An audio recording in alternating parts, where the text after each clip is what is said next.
안녕하세요. 반갑습니다. 오늘은 서울시 아파트 가격의 흐름에 대해서 전망해 보도록 하겠습니다. 들어보시고 공감이 되시면 지속적인 정보 교류를 위해서 구독과 좋아요 부탁드리겠습니다. 최근 서울 부동산 시장은 토지거래 허가구역의 해제와 재지정에 따라 큰 변화를 겪고 있습니다. 이러한 정책 변화는 아파트 거래량과 가격에 직접적인 영향을 미치며 부동산 시장에 큰 변화를 가져왔습니다. 이번 조치는 약 2,200개 단지 40만 가구에 영향을 미치는 대규모 정책 변화로서 부동산 시장에 상당한 파장을 불러일으킬 것으로 보입니다. 이른바 강남 3구에 해당되는 강남구, 서초구, 송파구와 용산구의 모든 아파트 단지를 토지거래 허가구역으로 재지정하면서 시장 참여자들의 심리와 행동에도 여러 가지 변화를 가져오면서 갈피를 잡지 못하고 있습니다. 우선 토지거래 허가구역 해제의 배경을 살펴보면 재산권 침해의 반발 우려가 커지고 있는 상황에서 서울시 아파트 시장이 안정세를 보였고 거래를 활성화할 필요가 있다는 측면에서 서울시는 2025년 2월 12일 잠실, 삼성, 청담, 대치동 내 재건축 단지를 제외한 국제교류 복합지구 인근 지역의 토지거래 허가구역 지정을 전격적으로 해제했습니다. 물론 한간에는 정치적인 배경이 있었다는 이야기를 하시는 분들도 있습니다. 하지만 기대와 달리 규제 해제 직후에 시장은 빠르게 반응했습니다. 해당 지역의 아파트 거래량이 급증하는 현상이 나타났습니다. 해제 직후 약 한 달간 송파구, 잠실동과 강남구, 삼성, 첨당, 대치동의 아파트 거래량이 353건으로 이전 한 달간의 99건에 대비해서 256%나 증가했습니다. 강남권 인기 재건축 단지를 중심으로 하루에도 수십 건의 거래가 성사됐고 실거래가가 1억 원 이상 상승한 사례도 속속 등장했습니다.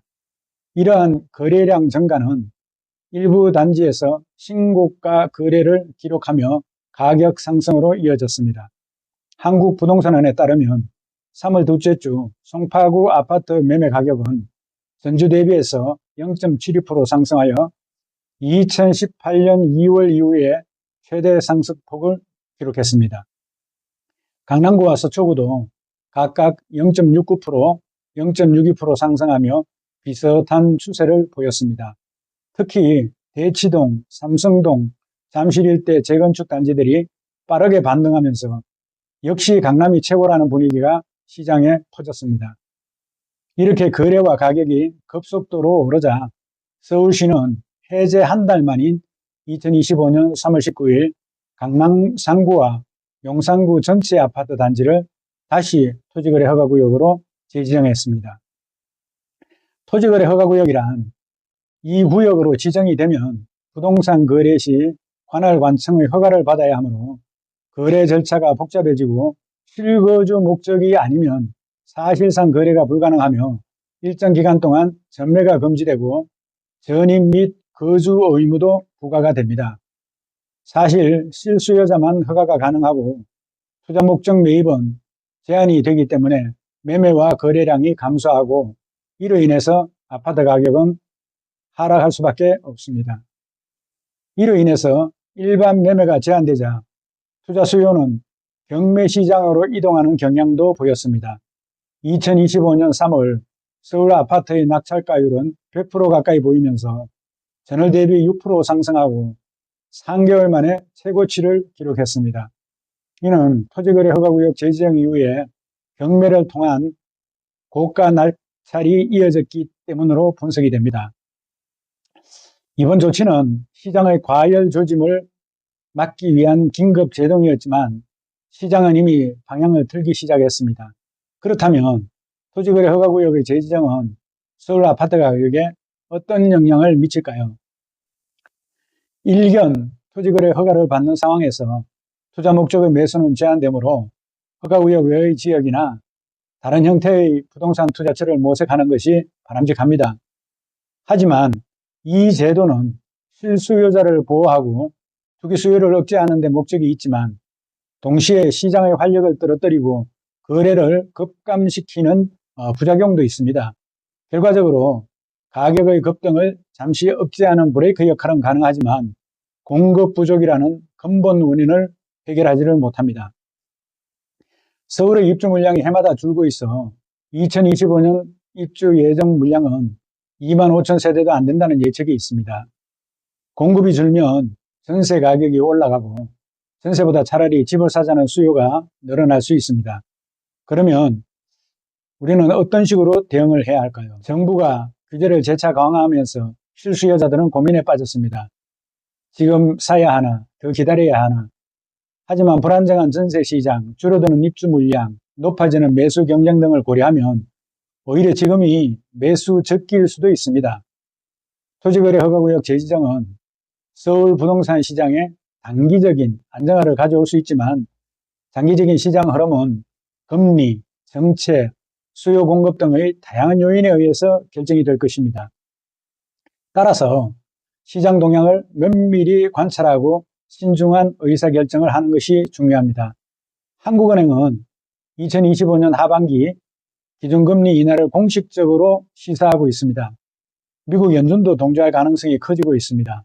이로 인해서 시장에서는 이제 진짜 바닥을 찍은 것이 아니냐라는 기대감이 다시 살아날 수 있습니다.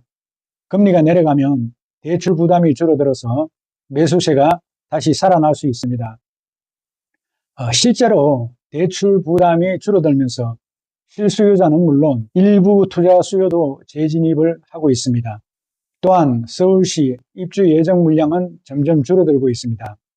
2025년 서울의 신규 아파트 입주는 2만 5천 세대 미만으로서 최근 10년 사이 최저 수준입니다. 게다가 정비사업 규제가 남아있어 공급은 단기간에 늘어나기 어렵습니다.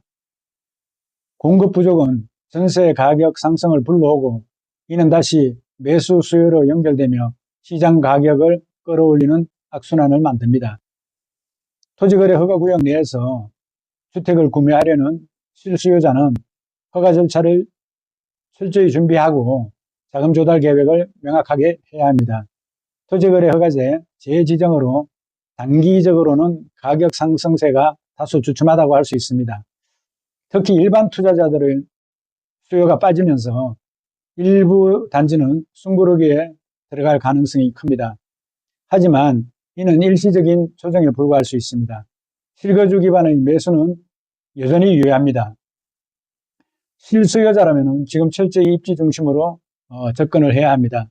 허가 대상 지역이라도 실거주 요건 충족이 가능하다면 향후 금리 인하 및 공급 부족에 따른 가격 상승을 기대하면서 구매를 고려할 수도 있습니다.